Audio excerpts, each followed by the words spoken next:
नमस्कार, आप सभी का विज़ डेवलपर्स यूट्यूब चैनल पर स्वागत है और आज के वीडियो में हम बात करने वाले हैं कि लोन को प्री सेटल कैसे किया जाता है। तो बिना किसी देरी के आइए शुरू करते हैं। तो सॉफ्टवेयर के अंदर ये हमारा डैशबोर्ड है। डैशबोर्ड में आपको लेफ्ट साइड में दिखाई दे रहा है सेटलमेंट्स का ऑप्शन। तो सेटलमेंट क्या होता है, इसके बारे में मैं थोड़ा सा आपको एक क्विक इंट्रो दे देता हूँ। सेटलमेंट जनरल केस में क्या होता है कि हमारे पास हमने 10 ईएमआई का मान लीजिए किसी को लोन दिया हुआ था कि उनका रीपेमेंट जो है वो 10 ईएमआईज में करेंगे। अब कस्टमर ने हमें 6 ईएमआई पे कर दी, उसके बाद वो आए हमारे पास कि सर जो मेरी 4 ईएमआई ड्यू बच रही हैं अब जो आगे आएंगी, उसमें आप क्या करिए इसको प्री सेटल कर दीजिए। और प्री सेटल करने के तीन रीजंस होते हैं। सबसे पहला तो ये हो सकता है कि वो प्री सेटल करा के अपना लोन क्लोजर कराना चाह रहे हैं। दूसरा हो सकता है कि वो प्री सेटल करा के आपसे एक नया लोन जो कि ज्यादा अमाउंट का है उसको कवर अप कराना चाहते हैं, उसको लेना चाहते हैं कि पहले उन्होंने 10,000 का लोन लिया था और अब वो चाह रहे हैं कि उनको हम 20,000 का लोन दे दें। या तीसरा हो सकता है रीजन कि जिसने भी हमसे लोन लिया था वो किसी भी कारणवश अब पे जो मतलब है वो नहीं कर सकते हैं, या फिर due to any mishap with that person उनका लोन हम प्री सेटल कर रहे हैं। तो ये कुछ कंडीशंस होती हैं जिनकी वजह से कस्टमर्स हमसे जनरली प्री सेटलमेंट कराते हैं। तो उस केस में प्री सेटलमेंट कैसे होगा, प्री सेटलमेंट रिकॉर्ड आप कैसे जनरेट करेंगे, तो सिंपल है। अपन सेटलमेंट्स में जाएंगे, सेटलमेंट में हमने सेटलमेंट पे क्लिक किया। यहाँ पर हम अपनी कंपनी का ब्रांच सेलेक्ट करेंगे, अगर सिंगल ब्रांच है तो हेड ऑफिस आएगा। प्लान टाइप सेलेक्ट किया कि इंडिविजुअल लोन हमें सेटल ऑफ करना है या फिर ग्रुप लोन सेटल ऑफ करना है, तो अभी मैं आपको इंडिविजुअल लोन का ही दिखा देता हूँ। इंडिविजुअल लोन सेलेक्ट किया। मेंबर आईडी सिलेक्ट करते ही मेरे जितने भी लोन चल रहे हैं या जितने भी लोन चल रहे थे उन सब की लिस्ट दिखा देगा। अब फॉर एग्जाम्पल मैं किसी का भी अगर नाम सर्च करता हूँ, अगर मुझे स्पेसिफिकली नाम याद है या फिर सामने मेरे पास बंदा है तो मैं उसका नाम से इसमें सर्च कर सकता हूँ। जैसे मान लीजिए मुकेश जी हैं, मैंने MU टाइप किया तो मुकेश शर्मा नाम से लोन आ गया।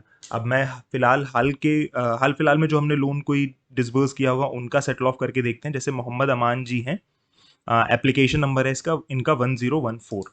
मैंने इस पर क्लिक किया तो मुझे पूरी इंफॉर्मेशन दिखा दी कि इन्होंने कौन सा लोन लिया हुआ था हमसे। सिंपल लोन लिया हुआ था 10,000 का ही।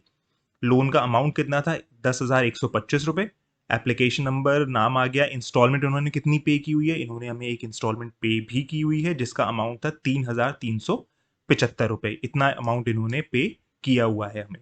अब कितनी इंस्टॉलमेंट्स इनकी बची हुई हैं, इनकी 2 इंस्टॉलमेंट्स बची हुई हैं। टोटल अमाउंट ड्यू है इनका 6,750 रुपीज, और बिना इंटरेस्ट के इनका कितना अमाउंट पेंडिंग है वो है 6,667 रुपये। अब इसके अंदर हमारे पास पेमेंट डेट आ गई। जैसे सपोज करिए वो आज की डेट में ही आए हैं कि आप मेरा जो है लोन सेटलमेंट कर दीजिए, तो किस तरीके से करेंगे कि आप प्री क्लोजिंग चार्जेस आप ले रहे हैं या फिर डायरेक्ट ऐसे ही सेटल ऑफ कर देते हैं, वो अपन देखते हैं। तो पेमेंट डेट आ गई कि आज की डेट में ये मुझे पे कर रहे हैं।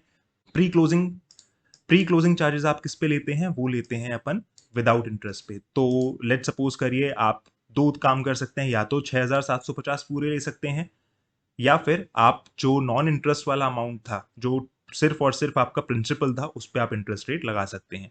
तो अभी जो हमारा दिखा रहा है वो पेड अमाउंट कितना हम करने वाले हैं सेटलमेंट, तो वो हमने विदाउट इंटरेस्ट वाला दिखाया हुआ है। अगर हम यहाँ पर प्री क्लोजिंग चार्जेस मान लीजिए 1% लेते हैं तो मेरा ड्यू अमाउंट कितना आ जाएगा विद प्री क्लोजिंग चार्जेस, वो आ गया 6,733.67 रुपीज। तो जो भी आप जैसे भी आप इसको रखना चाहते हैं आप यहाँ पर अमाउंट फिल कर सकते हैं। मैं अभी इसको 0 ही रख लेता हूँ।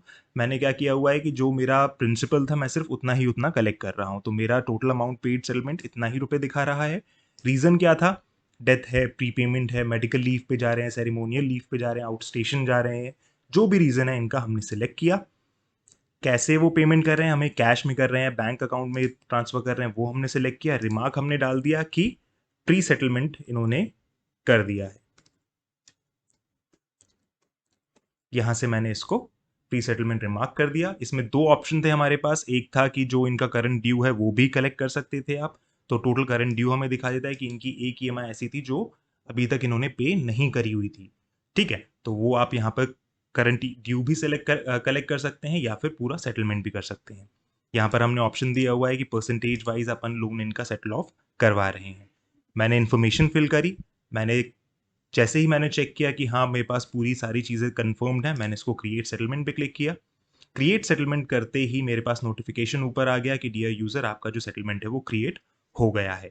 और नीचे ही आप देखेंगे तो यहाँ पर क्वेरी जनरेट हो गई कि मोहम्मद अमान जी से का हमने जो लोन था, जिसकी लोन आईडी थी 1014, उसको हमने सेटलमेंट अमाउंट इतना लिया है, 28 तारीख को किसने कलेक्ट किया, पेमेंट मोड क्या था और वो स्टेटस क्या है उनका, पेंडिंग है कि अप्रूव्ड है। अगर इसमें कुछ चेंजेस करने, कई बार ऐसा होता है कि गलती से हमारे एम्प्लॉयज़ जो हैं वो इसमें गड़बड़ कर देते हैं, तो उसको आप यहाँ से एडिट कर सकते हैं। एडिट पे क्लिक करेंगे तो यहाँ पर मेरा ऑप्शन फिर से खुल के आ गए। यहाँ से मुझे दिखा दिया कि मैं कितने रुपए से इनको लोन जो था इनका सेटल ऑफ करने वाला था, वो हुआ। उसके बाद मैं जाऊंगा, यहाँ के बाद सिंपल सेम फीचर वही अप्रूवल वाला, सेटलमेंट्स पे गए। सेटलमेंट में मुझे दिखा दिया कि इनकी क्वेरी थी मोहम्मद अमान जी की, इन्होंने मुझे 6667 रुपीज़ पे करे हैं। मैं इसको अप्रूव कर दूंगा। जैसे ही मैं अप्रूव कर दूंगा, इनका लोन जो है वो सेटल ऑफ हो जाएगा। अब याद करिएगा, इनका जो लोन अमाउंट था वो था, लोन आईडी थी 1014 थी। तो मैं लोन समरी में भी इसका स्टेटस चेक कर लेता हूँ कि किस तरीके से वो दिखा रहा है। तो यहाँ पर मैंने स्टेटस में सेटलमेंट पे अगर क्लिक करूंगा तो मेरे सारे रिकॉर्ड्स खुल के आ गए कि कौन कौन से मेरे सेटलमेंट हो रखे थे। तो देखिए, सेटलमेंट में मेरा सबसे ऊपर ऊपर ऑप्शन आ गया 1014 मोहम्मद अमान जी का। इनसे हमने टोटल 10125 रुपीज़ लेने थे विद इंटरेस्ट, लेकिन हमने लिया कितना है इनसे, 10,042 रुपये, और ये सेटल्ड है। एनओसी इनकी जनरेट हो गई कि डियर अमान जी, आपका जो था लोन क्लोजर लेटर है ये, और आपने हमें पूरा पेमेंट जो है वो कर दिया गया है। तो इसको आप प्रिंट निकाल के उनको दे भी सकते हैं, अपने पास भी रख सकते हैं फॉर रिकॉर्ड। उसके बाद डिटेल्स अगर आप चेक करना चाहते हैं तो डिटेल्स में भी आपको दिखा देगा कि इन्होंने कब कब कितना कितना पैसा हमें दिया है।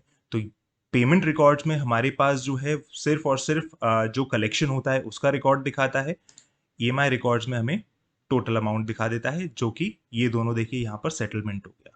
सेटलमेंट का रिकॉर्ड यहाँ पर इसमें शोकेस हो जाता है। तो इस तरीके से हमें पूरी इन्फॉर्मेशन शोकेस कर दी कि इतना रुपए का लोन था और हमने इतने रुपए इनसे कलेक्ट किया, और एंट्री इनकी कहाँ पर अपडेट हो रही है वो भी चीज़ मैंने आपको बताई। तो मैं आशा करता हूँ कि ये चीज़ आपको समझ में आई होगी कि लोन सेटलमेंट हम कब करते हैं और किस तरीके से इसको किया जाता है, इसके रिकॉर्ड्स कैसे हमें मेंटेन करने होते हैं। तो इस तरीके से आपकी ये एंट्री सारी इसके अंदर हो जाएंगी। तो मिलते हैं नेक्स्ट वीडियो में, जिसमें हम और कुछ बातें डिस्कस करेंगे सॉफ्टवेयर से रिलेटेड। तो अगर लोन सेटलमेंट रिकॉर्ड से रिलेटेड कोई भी आपको डाउट या क्वेरी है तो प्लीज़ कमेंट सेक्शन में इसमें आप अपनी क्वेरी डाल सकते हैं। अदरवाइज दिए गए नंबर पे कॉल करके ये क्वेरी रिजॉल्व करवा सकते हैं। Thank you and have a nice day.